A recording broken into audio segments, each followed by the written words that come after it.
Donc je pense qu'essayer d'anticiper les mouvements du marché, ça correspond plus à une mentalité de trader.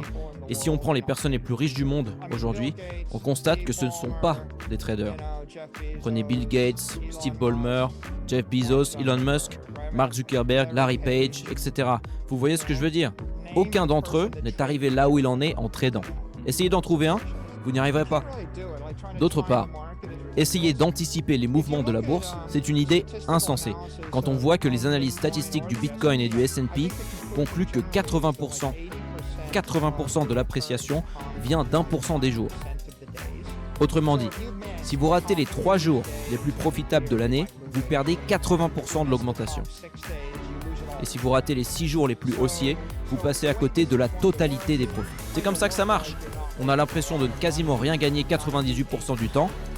Et un jour on se lève et on lit que le fonds souverain d'un pays du Moyen-Orient vient d'acheter 10 milliards de dollars de Bitcoin. Ce qui fait bondir le prix au double ou au triple de sa valeur. Dans un cas où quelque chose comme ça arrive, beaucoup de gens vont se détester et se dire qu'ils auraient dû l'acheter à tel prix ou à tel prix. Ils vont avoir des regrets. C'est pour ça que je pense que la mentalité de trader est affreuse pour tout le monde.